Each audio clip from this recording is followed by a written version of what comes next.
Praise the lord, హల్లెలూయా. దేవునికి స్తోత్రం. ప్రభు పరిశుద్ధ నామమునకు మహిమ కలుగును గాక. క్రీస్తునందు ప్రియులారా, దేవుడు తన మహాకృపను బట్టి మరొక నూతన ఉదయకాలం వేకుని రీతిగా ఆయన పాద సముఖంలో నిలిచుండేటువంటి అవకాశాన్ని మనకు అనుగ్రహించారు. అందుని బట్టి ప్రభు పరిశుద్ధ నామమునకు మహిమ కలుగును గాక.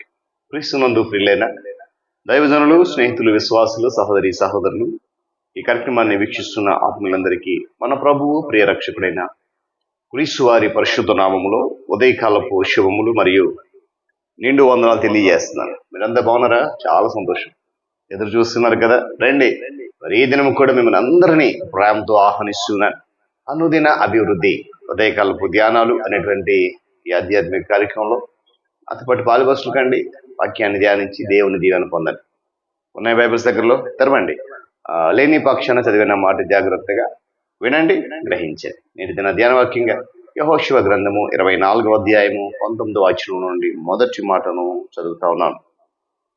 అందుకు యెహోషువ, యెహోవా పరిశుద్ధ దేవుడు, మీరు ఆయనను సేవింపలేరు. దేవుడు తన పరిశుద్ధ లేఖన మాటను మనకు దీవించునుగా. ప్రార్థన. మహాగణుడు, మహోన్నతుడు, సర్వాధికారి, సర్వశక్తిమంతుడైన మా ప్రియ పరలోక తండ్రి, మీకు వందనాలు. అనుదిన అభివృద్ధి ఉదయకాలపు ధ్యానాలు అనేటువంటి ఈ ఆధ్యాత్మిక కార్యక్రమాన్ని ఫలభరితంగా మీరు మారుస్తున్నందుకే నీకు స్తోత్రాలు. ఆధ్యాత్మికంగా ఎదగడానికి, ఆత్మీయంగా బలపడడానికి మీరు ఇచ్చినటువంటి శ్రేష్టమైన సహకారాన్ని బట్టి స్తుతులు చెల్లిస్తూ ఈ దినం కూడా నేను కృపలు నడిపించమని క్రీస్తు వారి నామమును అడుగుతున్నాను మా తండ్రి. ఆమేన్. చాలా సంతోషం ప్రియులారా. మరొకసారి యెహోషువ గ్రంథం నుండి కొన్ని మాటలు మనం విందాం. యెహోషువ నాయకత్వం చేపట్టిన తర్వాత ఇశ్రాయేల్ ప్రజలను చాలా మోటివేషన్ చేస్తూ వచ్చాడు. కేవలము మనను నడిపించిన దేవుడే నమ్మకమైన వాడు, ఆయన పరిశుద్ధుడు, ఆయన శక్తిమంతుడు, ఆయన కాక మరి ఎవరు కూడా మనను ఇటు రీతిగా పోషించలేరు, నడిపించలేరు. ఇలాంటి అనేకమైన గత దినాన్ని మనం ధ్యానం చేసాం. ఆయన ఒక తీర్మానాన్ని వెలిబుచ్చాడు. ఏమని? నేను నా ఇంటి వారు యెహోవాను, మీరు ఎవరిని సేవిస్తారు కోరుకోండి. ఇది నా అదే ప్రజలతో అంటున్నాడు, మీరు ఇతర దేవుళ్ళను సేవించి, ఇతర దేవతలను సేవించి, అన్యులుగా జీవించి, విగ్రహారాధకులుగా జీవించినప్పుడు తిరిగి ఆయనను దగ్గరికి రావడం అంటే రెండు మనస్తత్వాలు కలిగి ఆయన దగ్గర రావాలంటే మీరు రాలేరు. ఆయన పరిశుద్ధుడైన, రోషం కలిగిన దేవుడు. మీ అపరాధం ఎన్నడూ కూడా ఆయన విమోచించడం, పరిహరించడం, మీరు ఆయన సేవించలేరు. ఆయన చాలా రోషం కలిగిన వాడని చెప్పి జ్ఞాపకం చేస్తున్నాడు. అంటే ప్రతి ఒక్కరం కూడా మనలను మనం పరీక్షించుకోవాలి. ఈరోజు మన నమ్మకము సంపూర్తిగా దేవుని మీదనే ఉందా, లేక లేశ మాత్రమైన ఇతర ఆధారాల మీద ఏమైనా నమ్ముతున్నామా? ఇతరమైన వాటిని నమ్మడం మనం పూర్తిగా విడిచిపెట్టేయాలి. లేక ఇతరమైన వాటిని నమ్మేటువంటి స్వాభావిక నైజం మనలో ఇంకా మిగిలి ఉంటది. ఒకవేళ వాటిని విడిచిపెట్టకపోతే ఫలానా సమయాన్ని, ఫలానా సందర్భాలను, శకునాలను నమ్ముతున్నావేమో. మన అంతరాత్మను ఈ ప్రశ్నలు అడుగుతూ మనలను మనము పరీక్షించుకున్నాం ఎప్పుడైనా? నా అంతటి నేను యోగ్యుడిగా జీవించలేను అని మనల్ని మనము పరీక్షించుకోవడం యథార్థతతో కూడినది. అయితే యేసుక్రీస్తు వారు నీ జీవితాన్ని యోగ్యమైన జీవితంగా, అర్హమైనటువంటి జీవితంగా రూపొందించగలడు అనేటువంటి సత్యాన్ని నమ్మాలి. అన్నాడు కదా, మీరు ఆయన సేవించలేరు కదా. అయితే శక్తిని అనుగ్రహించమని మాత్రము సర్వశక్తుడైన దేవుని మనం అడగాలి. దేవుని యొక్క అద్భుత జీవము నీలో వెల్లడయ్యే విధంగా నీకు, నాకు దేవునితో సరైనటువంటి సంబంధం కలిగి ఉండాలి. ఉంటుందా? ఈరోజు ఒకసారి పరీక్షించుకుందాం.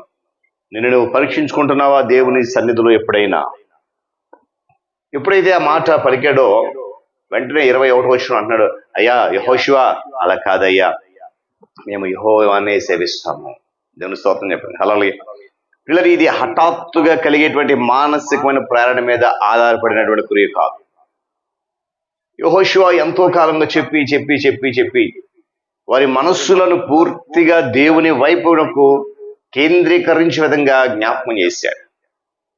ఇది సావధానమైనటువంటి, ఉద్దేశపూర్వకమైనటువంటి లేదా ప్రయత్నపూర్వకమైన క్రియ, వెంటనే జరిగిపోయేది కాదండి, వెంటనే జరిగేది కాదు. చాలా సందర్భాల్లో మనం అనుకుంటే దేవుడు నన్ను ఈ పనికి ఏర్పరచుకోలేదండి, నేను అయోగ్యుడండి, అయోగ్యురాలను నువ్వు చెప్తున్నావేమో. ఒకవేళ అది దేవుడు నిన్నే ఏర్పరచుకున్నాడు. నువ్వెంత అశక్తుడు అయినప్పటికీ, నువ్వెంత బలహీనుడు అయినప్పటికీ, నువ్వెంత నేను పనికిరాను అని ఆలోచన చేసినప్పటికీ కూడా ఆయన నిన్నే పిలుస్తున్నాడు. ఉదాహరణకి మనం మోషేని తీసుకుందాం. ఉదయకాల సమయంలో మోషేరా ఐగుప్తుకు వెళ్ళు, ఆ ప్రజలు ఇదిగో సుమారుగా 450 సంవత్సరాలు పైబడి బానిసలు బ్రతుకుతున్నారు, నేను విన్నాను, విడిపించాలి రా అంటే నేను నత్తివాడిని, నోటి మాంద్యం గలవాడిని, మాట్లాడలేను, చాలా విషయాలు చెప్తాడు. కానీ దేవుడు విడిచిపెట్టాడా? విడిచిపెట్టలేదు. ఈరోజు నీ విషయంలో, నా విషయంలో కూడా దేవుడు అదే ప్రణాళికను అమలు చేయబోతున్నాడు.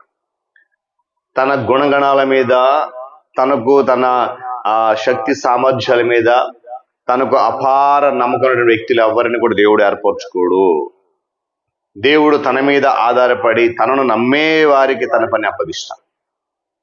ఇప్పుడు మనం ఉన్నామండి, మన సొంత శక్తి మీద, మన యొక్క శక్తి సామర్థ్యాల మీద, మన జ్ఞానం మీద, మన తెలివి మీద ఆధారపడితే దేవుడు మనల్ని ఏర్పరచుకోడు. ఆయన పని మీద ఆధారపడి ఆయనను నమ్మే వారిని మాత్రమే ఆయన ఏర్పాటు చేసుకుంటూనే కాదు, కానీ ఒక గొప్ప పని అప్పగిస్తాడు ఆయన. తన మీద తనకు అపార నమ్మకం ఉన్న వ్యక్తి దేవుని ఎదుటికి వచ్చి నేను దేవుని మాత్రమే సేవిస్తాను అని మాత్రం కూడా చెప్పలేడు. ఇది సత్యం. ఇప్పుడు ప్రశ్న ఏంటంటే, ఎవరికొర వ్యక్తిగతంగా నేను నమ్ముతున్నానా? వీళ్ళు గమనించాలి, మనలో ఉన్నటువంటి అపనమ్మకాన్ని యేసుక్రీస్తు వారు తీవ్రంగా పరిగణిస్తున్నాడు. అక్కడ మాట ఉంటుంది మత్తయి సువార్తలో, వారి అవిశ్వాసమును బట్టి ఆయన అక్కడ అనేకమైన అద్భుతాలు చేయలేదు. ఈరోజు మనలో ఆ అవిశ్వాసం లేక అపనమ్మకం ఉంటే, మనలను మనం పరీక్షించుకోకుండా ఉంటే మన జీవితంలో కూడా దేవుడు అద్భుతాలు చేయలేడు.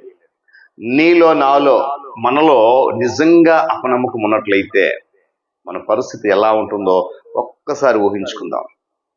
అంతే అంటాడు ఆయన యెహోషువ, ఊరికే అనలేదు, మీరు ఆయనను సేవించలేరు, మీ మనస్తత్వాలు, మీ ప్రవర్తన, మీ ఆలోచన దేవునిది సరిగా లేవు. ఆయనేమో పరిశుద్ధుడు, మీరు పరిశుద్ధతను తప్పి జీవిస్తున్నారు. ఆయన రోషం కలిగిన దేవుడు, మీరేమో ఆయనను చాలా చులకనగా చూస్తున్నారు. ఆయనను మీరు సేవించలేరు, మీ అపరాధం ఆయన పరిహరించడో. అయ్యా అలా కాదు, మేము యెహోవానే అంటే వారిలో మానసికంగా కలిగినటువంటి ప్రక్రియ వెంటనే వారి హృదయాలను దేవుని వైపు మళ్లించింది. యెహోషువ మాటలను వారి హృదయాలు హత్తుకోగలిగాయి. ఉదయకాల సంపులుగా అనేక సంవత్సరాలుగా దేవుని మాటలు వింటున్న మనల్ని మనం పరీక్షించుకుంటున్నామా లేదనేది ఈరోజు ఒక్కసారి పరీక్షించుకుందాం. తద్వారా ఆయన మీద మాత్రమే పరిపూర్ణమైన నమ్మకం కలిగి ముందు కొనసాగుదాం. పరిశుద్ధాత్మ దేవుడు సహాయమును అనుగ్రహించునుగా. ప్రార్థన చేద్దాం. సర్వోన్నతుడా, సర్వశక్తిమంతుడా, సకల ఆశీర్వాదములకు భానుభూతుడ స్తోత్రాలు. తిరిగి నూతన ఉదయకాల సమయంలో మరొకసారి నీ మాటలు విన్నాం క్షుణ్ణంగా. యెహోషువ చెప్తున్నాడు, నీవు రోషం గల దేవుడు అని, పరిశుద్ధుడు అని, మీరు ఆయన సేవింపలేరు. అయితే నేను సేవించాలంటే నాయనా మాలో నీ ఆయాసకరమైన వ్యతిరేకమైన కార్యకలాపాలన్నింటినీ కూడా విడిచిపెట్టి యథార్థమైన హృదయముతో, యథార్థమైనటువంటి నాయనా ఇదిగో ప్రేమతో, పరిపూర్ణమైన నమ్మకంతో నీ ఎందుకు వచ్చి మేము సేవించి కృపద ఇచ్చేది. ఎంతమంది మాట వింటున్న ప్రతి ఒక్కరు కూడా పరీక్షించుకొని నీ దగ్గరికి రావడే కృపద ఇచ్చేది. ఘనత మహిమ మీరే పొందండి. యేసయ్య శక్తి కలిగిన నామములో అడుగుతున్నాం తండ్రి, ఆమేన్. త్రియక దేవుని దీవెన, ఆయన సన్నిధి కాపుదల సదాకాలము మనందరికీ తోడైన నడిపించును గాక. ఆమేన్.